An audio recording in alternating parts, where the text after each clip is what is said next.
Welcome to Audiobook 365 Stories.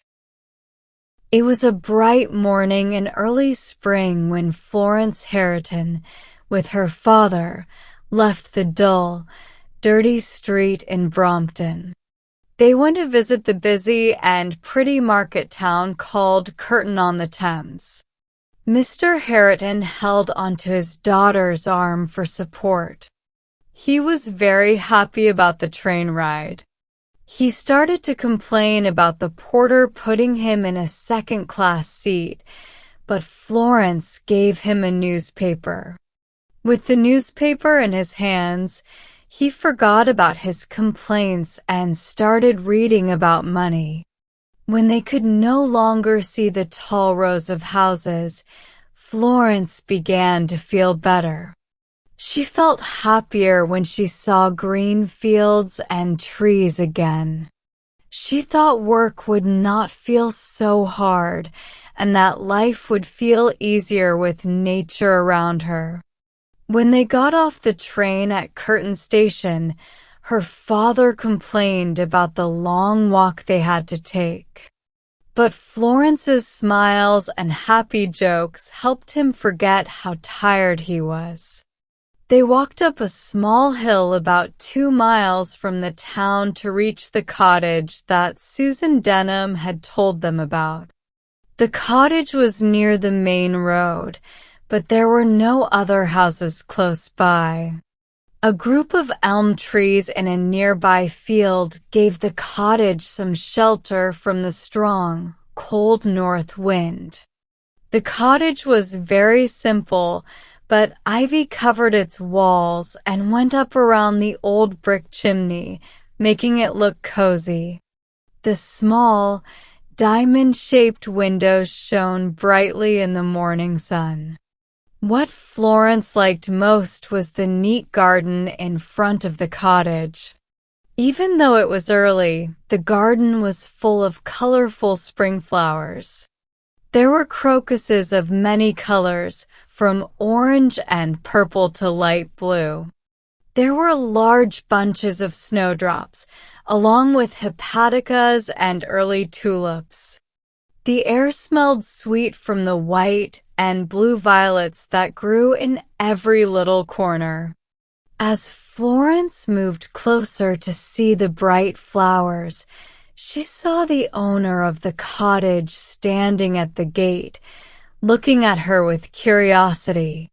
From what Susan Denham had told her, Florence could tell this was the kind woman Susan had talked about. But Mrs. Bick looked so funny that Florence almost smiled. Mrs. Bick was very tall and had a big body, which made her look out of place with her small cottage. She wore simple slippers, and her skirt was very short, showing her very large feet. She wore 2 bunches of bright brown curls, which were under a net cap with lace around it. The lace was soft, and her curls often slipped over her forehead when she bent down. The gray hairs that she tried to hide stuck out around her curls. Florence introduced herself by giving Susan's note to Mrs. Bick. Mrs. Bick looked at the note carefully, turning it over in her hands. Then she gave it back to Florence. "Just read it for me, will you? Daniel is working outside, and my glasses are inside." Mrs. Bick nodded seriously after Florence read the note to her. Susan Denham. Yes, she was the quiet one. She was a nice young woman, very different from her cousin. He used to pick Daniel's best flowers without asking at all. "So you want my rooms, do you?" "I'd like to look at them and see if they would work for me," Florence replied. She felt a bit confused because Mrs. Bick spoke very informally and Mr. Harriton looked upset as he listened. "Go ahead and look. My place is clean if it's nothing else." Do you have a pin with you to pin up that long skirt? Daniel's ginger plants are coming up in the borders, and he hates to see them broken. Florence smiled and held her dress carefully as she followed Mrs. Vick along the narrow path. It's a silly hobby, flowers, for poor folks like us, said Mrs. Vick when they reached the porch. She spoke to them as if they were friends. And I've told Daniel many times, if he took to something, he could have picked chickens. Even rabbits would be better, because you can eat them. But you can't eat flowers, and they are here today and gone tomorrow, aren't they? It's silly for poor folks like us to like flowers, isn't it? Before they could reply, Mrs. Vick opened the door to a small, simple, but very clean sitting room. The sun shone in nicely.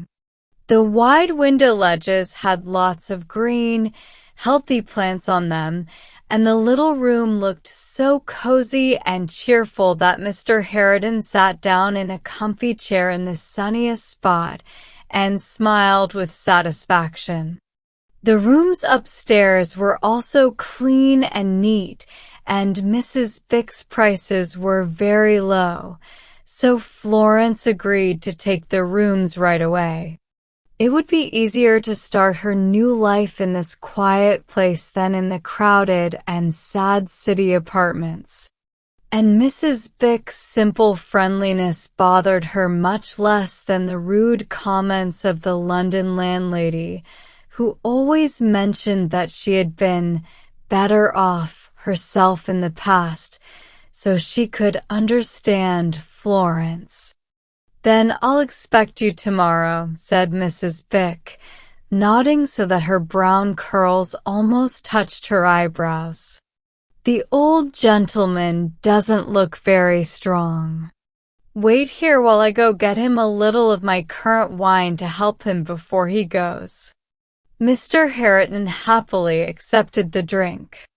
While Mrs. Vick went back to get him a piece of plain cake, Florence asked her father softly, "Dear Papa, do you think you can be happy here for a little while?" "Yes, child," he replied cheerfully. "While you looked at the rooms upstairs, I talked to a worker outside. He told me this land belongs to a building society, and the members want to sell it for a fair price. But this is nothing for us, dear Papa," said Florence, her mood suddenly low. "Remember, this is nothing for us." "Nonsense, child. Don't you see what a great chance this is? We could take this land on a long lease and build some nice houses here." For a few moments, Florence thought about canceling her plans to live here. She was worried that he might try to make this new plan happen. But then she remembered he had no money, so it wasn't possible. She felt better and replied, "This should be a plan for later, Papa. Remember, we don't have the money for something this big." He answered irritably, Yes, of course I remember. But something will happen, or maybe a friend will lend me the money. Florence, you should draw what you think the front of the houses should look like. I'll go measure the ground while you finish talking with Mrs. Vick." Florence felt relieved to learn that the land belonged to a careful lawyer who wouldn't easily sell it. She reminded herself that her father often had big ideas wherever they went. So she finished her plans with Mrs. Vick and got ready to leave. While she waited at the gate for her father, who was busy measuring and thinking, Mrs. Vick nodded her head toward a very weak, little old man who was walking slowly toward them. "That's my Daniel. Poor old guy. He's almost too weak to work, but he still likes to spend every free minute in his garden. Daniel, she shouted when he was close enough. I've rented the rooms to Miss Here and her pa, and there are 2 buds on the white flower. I just saw them now for the first time. Daniel Bick took off his hat to Florence and smiled at his wife's news. He didn't talk much, but he showed his happiness at Florence's kind words about his flowers by picking a small, beautiful bunch of violets and snowdrops. He silently gave them to her. Well now, his wife said, Daniel doesn't usually do that for anyone. I think he likes you already. I'll make sure the beds are aired well. Trust me. And now I need to go make my old man's lunch. When Florence reached the bottom of the hill, she turned to wave goodbye again to the old man, who still stood at the gate watching her kindly. Just then, a man on a lively brown horse rode quickly toward them. Mr. Harriton was so focused on his new plan for the land that he was walking backward without looking. He would have been run over if Florence hadn't shouted a warning, and if the rider hadn't quickly moved his horse out of the way. The man politely lifted his hat to say sorry, and as he did, their eyes met. Florence recognized him as the bearded man she had seen in Albany. He also remembered her and seemed like he wanted to speak to her, but he changed his mind. He bowed low and then rode on even faster than before.